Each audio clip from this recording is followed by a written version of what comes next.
샬롬 샬롬 샬롬 샬롬. 하나님 사랑합니다. 여러분 주 안에서 사랑합니다.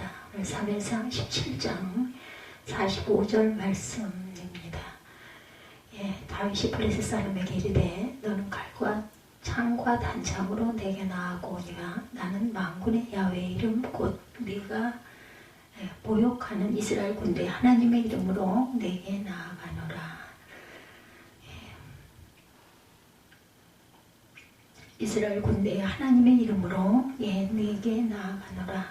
이런 제목으로 함께 은혜를 나눕니다. 미국에서 농구 선수를 하다 한국 씨름에 흥미를 갖게 돼서 매년 한국에서 열리는 씨름대회에 참가하는 선수가 있다고 합니다. 키가 233cm, 몸무게가 190kg의 거구인 커티스 존슨입니다. 그런데 그가 아무리 키가 크고 몸무게가 많이 나가도 키가 작고 몸무게도 가볍고 힘도 약한 한국 씨름 선수들을 이기지를 못한다고 하네요. 씨름이라는 것이 단지 힘으로만 이길 수 있는 경기가 아니기 때문이라네요. 만약에 우리가 존슨 앞에 서 있다면 겁에 질려버릴 것 같은데 존슨과 경기를 하는 한국 씨름 선수들의 얼굴 표정을 보면 모두 다 여유가 있고 자신만만한 표정들을 하고 있는 걸 볼 수가 있어요. 왜 그런가? 한국 씨름 선수들의 마음속에 씨름이란 단지 힘으로만 되는 것이 아니라는 자신감이 있기 때문이겠죠. 우리는 사무엘상 17장에서 너무나 유명한 이야기를 읽게 됩니다. 어린 유년부 때부터 다윗과 골리앗의 싸움, 아주 연극도 많이 했고, 그죠? 선곡도 많이 했죠. 골리앗은 이스라엘과 늘 전쟁을 하던 블레셋 사람이죠. 미국의 씨름 선수인 존슨은 키가 233cm인데 골리앗은 거의 260cm에 제가 이렇게 본 것 같고요. 거의 3m에 가까운 것으로 알려져 있어요. 이 몸무게는 200kg도 넘었을 겁니다. 이런 골리앗과의 상대로 어린 다윗이 싸움에서 승리하는 장면이 사무엘상에 기록되어 있습니다. 17장에 나오는 말씀이죠. 이 당시 이스라엘의 왕은 사울이었습니다. 사울이 왕으로 지내는 평생 동안 블레셋과의 전쟁이 항상 끊이지 않았고 이전에도 블레셋과의 전쟁은 있었죠. 전쟁 역사를 간단하게 요약하자면 엘리 제사장 때에 블레셋과의 전쟁에서 이스라엘이 크게 패배해서 법궤를 빼앗긴 적이 있어요. 그러나 그 이후 사무엘이 사사로 있을 때 블레셋과의 전쟁에서 크게 승리한 적도 있습니다. 그리고 사울이 왕이 된 후에도 블레셋과의 전쟁은 계속되죠. 그때 사무엘은 사울이 제사를 드리러 올 때까지 7일을 기다리지 못하고 자기가 맘대로 제사를 드리다가 사무엘의 커다란 책망을 듣게 되죠. 사울이. 그러나 다행히도 사울의 아들인 요나단의 활약으로 전쟁은 승리로 끝이 납니다. 이스라엘이 블레셋과의 전쟁에서 이길 때마다 이스라엘이 무기가 좋아서 이긴 적은 단 한 번도 없었다는 거죠. 지금까지 여러분들이 말씀처럼 이스라엘에는 철을 만드는 기술조차가 없었어요. 블레셋은 철을 만드는 기술을 갖고 있었고, 그래서 객관적으로 이스라엘이 항상 블레셋보다 엄청나게 불리한 상황입니다. 그 시절에 더더구나. 씨름 선수 이야기를 잠깐 말씀드렸지만 미국 선수, 한국 선수들의 객관적으로 비교해보면 키가 작고 몸무게도 작고 힘도 약한 한국 선수와 미국 선수에 비해서 불리할 수밖에 없어요. 그렇다면 철을 만드는 기술이 없던 이스라엘이 블레셋과의 전쟁에서 이긴 비결은 과연 무엇일까? 사무엘이 사사로 있을 때 승리했던 비결은 사무엘상 7장 3절에 기록됩니다. 사무엘이 이스라엘 그 온 족속에게 말하여 이르되 만일 너희가 전심으로 야에게 돌아오려거든 이방 신들과 아스타롯을 너희 중에서 제거하고 너희 마음을 야훼께로 향하여 그만을 섬기라. 그리하면 너희를 블레셋 사람의 손에서 건져내시리라. 사무엘 때 블레셋과의 전쟁에서 승리할 수 있었던 비결은 이방의 우상신을 버리고 오직 하나님만을 섬기기로 결단했을 때 하나님께서 천둥 번개와 우박을 떨어뜨려서 전쟁에서 승리하게 됩니다. 결코 좋은 무기를 개발해서 승리한 것이 아닙니다. 그럼 사울이 왕이 되고 나서 블레셋과의 전쟁은 어땠을까?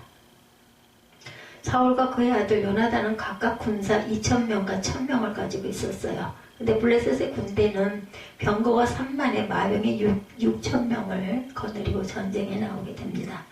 당시 이스라엘 군사들 중에 사울과 요나단을 빼고는 철로 만든 칼과 창을 가지고 있는 군인은 단 한 명도 없었어요.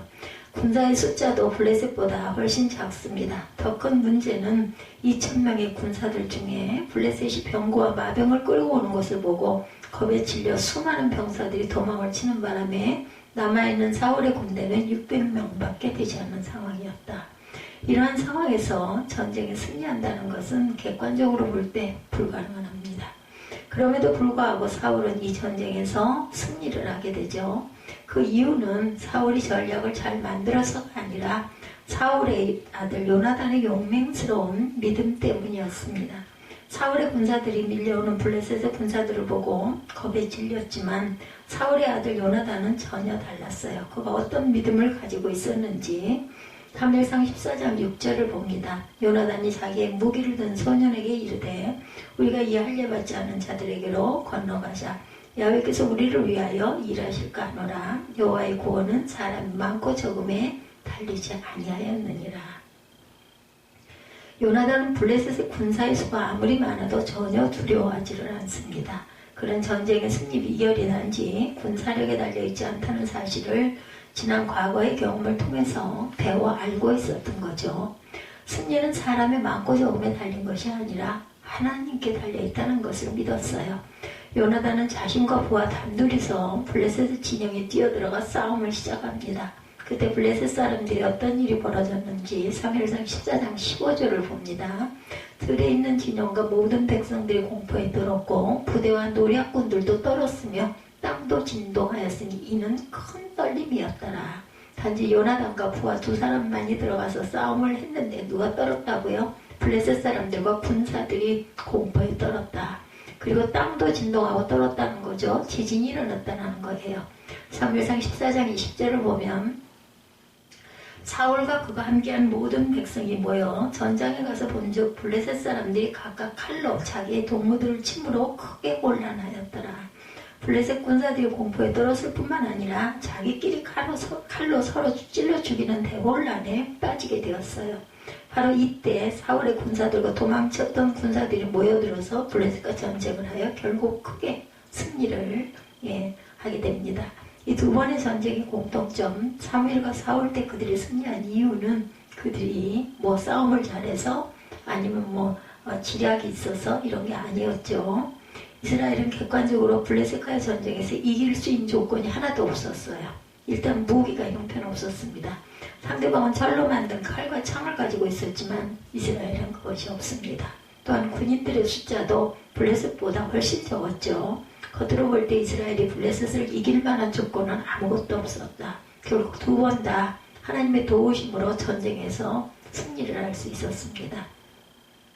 첫 번째 사무엘 때는 하나님께서 천둥번개와 우박을 내리게 하셔서 승리했고, 두 번째 사울왕 때는 요나단의 용맹스러운 믿음으로 블레셋 사람들이 공포에 떨고 지진이 나고 자기들끼리 서로 칼로 찔러 죽이는 일이 생겨서 승리할 수 있었죠. 그러나 하나님은 이스라엘이 전쟁을 할 때마다 항상 도와주신 건 아니에요. 엘리 제사장 때는 심지어 법궤를 들고 나가서 전쟁을 했지만 전쟁에서 패배를 했을 뿐만 아니라 법궤도 빼앗기죠. 그 이유는 그들이 하나님을 믿고 의지한 것이 아니라 법궤만 들고 가면 이길 수도 있다라는 그런 의지하는 마음 그 하나밖에 없었죠. 비신이죠. 아무튼 이스라엘이 블레셋과의 전쟁에서 두 번이나 크게 승리한 경험이 있었지만 블레셋은 여전히 또 힘을 기르고 이스라엘과의 전쟁을 걸어오게 됩니다. 사무엘상 17장 1절입니다. 블레셋 사람들이 그들의 군대를 모으고 싸우고자 하여 유다에 속한 소고에 모여 소고와 아세가 사이에 에베스다밈에 진쳤다 이렇게 나와 있습니다. 17장 1절에 집에 한 번 빈대나 바퀴벌레가 생기면 아무리 약을 뿌리고 해도 완전히 없애기가 힘든데 블레셋은 빈대나 바퀴벌레보다 더 끈질긴 것 같습니다. 그렇게 전쟁에서 졌어도 끈질기게 이스라엘과 전쟁을 계속합니다. 오늘날도 마찬가지죠. 사무엘상은 지금부터 3000년 전의 이야기인데 3000년이 지난 지금도 블레셋과 싸우고 있어요. 방금 읽은 말씀처럼 블레셋은 다시 싸움을 걸어옵니다. 근데 블레셋은 아까 미국인 실험선수 같은 거인들이 많았던 것 같아요. 예, 그래서 그 중에 거인 골리앗이 있었던 거죠. 키가 3m에 가까웠다고 말씀드렸을 뿐만 아니라 전쟁에서 정말 용사다, 챔피언이다, 예, 이렇게 영어의 표기가 되어 있을 정도로 이런 선수였다. 이런 전쟁을 하기 전에 먼저 각 나라의 대표가 나와 1대1로 싸우자고 제안을 하죠. 뿐만 아니라 이스라엘 하나님을 모욕하는 말을 서슴지 않고 합니다. 17장 11절에 사울과 온 이스라엘이 블레셋 사람이 이 말을 듣고 크게 놀라 크게 두려워하니라. 이미 블레셋과의 전쟁에서 하나님의 도우심으로 승리한 경험이 있었음에도 불구하고 사울과 이스라엘 군사들이 골리앗의 거대한 용모에 압도되어 겁에 질려 놀라고 두려워했다라는 거죠. 그래서 이스라엘 군사들은 전쟁도 시작하지 않았는데 블레셋의 대표인 골리앗을 보기만 해도 겁에 질려서 벌벌 떱니다. 그 상태에서 전쟁을 한다면 백전백패겠죠. 바로 이때 누가 등장해요? 어린 청년 다윗이 등장을 하죠. 다윗은 이스라엘 군사들이 골리앗이 하나님을 모욕하는데도 그 앞에서 겁에 질려 있는 모습을 보고 두려워한 게 아니라 붕괴합니다. 17장 26절 후반절에 보면 이 할례받지 않은 블레셋 사람이 누구기에 살아계신 하나님의 군대를 모욕하느냐. 다윗은 골리앗을 처음 보았지만 그의 키와 몸무게와 힘이 압도된 것이 아니라 하나님을 모욕하는 것을 보고 붕괴하는 마음이 크게 일어납니다. 다윗에게 골리앗은 단지 할례받지 않은 사람에 불과했어요. 다른 말로 하면 하나님을 모르는 골리앗은 그가 아무리 키가 크고 몸무게가 많이 나가고 힘이 세도 별것이 아니라는 거죠. 결국 다윗은 칼과 창이 아니라 돌멩이로 골리앗을 쳐서 승리합니다. 단방에, 그죠? 뭐 2번, 3번도 아니라 단 한 번에. 지금까지 이스라엘과 블레셋과의 전쟁에서 이스라엘이 승리를 했을 때 한 번도 이스라엘의 군사의 수가 많거나 훌륭한 무기 때문에 승리한 적이 없어요. 모두 다 전능하신 하나님을 신뢰하는 굳센 믿음이 있었기에 승리할 수 있었죠. 이것은 단지 3000년 전 이스라엘에게만 해당되는 것이 아닙니다. 오늘날 우리 그리스도인들에게도 마찬가지. 바울은 신앙생활을 영적 전쟁이라고 설명을 하죠. 신앙생활을. 그리고 이 전쟁은 이스라엘과 블레셋의 전쟁처럼 한 번으로 끝나는 것이 아니라 우리가 천국에 갈 때까지 계속된다.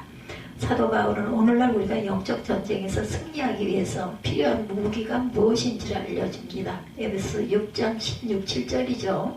모든 것 위에 믿음의 방패를 가지고 이로써 능히 악한 자의 모든 불화살을 소멸하고 구원의 도구와 성령의 검곧 하나님의 말씀을 가지라. 바울은 여러 가지 무기를 언급하고 있는데 특별히 믿음의 방패와 하나님의 말씀의 칼을 준비하라고 말씀하죠. 우리가 영적인 전쟁을 하면서 믿음이 없이 하나님의 말씀을 모르고는 승리할 수 없다는 것입니다. 오늘날 이 세상을 살아가면서 여러분을 한숨 쉬게 하고 놀라게 하고 두려워 벌벌 떨게 하는 것이 뭐예요? 먹고 사는 문제입니다. 육신의 질병이 무엇일까? 자녀 교육의 문제일까요? 아니면 자연재해나 테러에 대한 걱정일까요? 우리가 전지전능하신 하나님을 믿고 바라보기보다 우리 앞에 놓여있는 문제만을 생각하다 보면 거인 골리앗 앞에서 공포와 두려움에 사로잡혀서 이스라엘처럼 될 수밖에 없다. 요나단과 다윗은 그들이 블레셋 사람들보다 키가 크고 몸무게가 많이 나가서 힘이 세서 이긴 것이 아니에요. 그들 모두의 문제보다 더 크신 하나님을 믿는 믿음으로 이긴 것입니다. 우리가 인생을 살아갈 때 앞으로 여러 종류의 골리앗들이 계속해서 나타나서 우리에게 싸움을 걸어올 것입니다. 그때마다 요나단과 다윗처럼 골리앗보다 더 크신 하나님, 문제보다 더 크신 하나님을 바라보시고 믿음으로 승리하시는 삶을 살아가시기를 주님의 이름으로 축복합니다.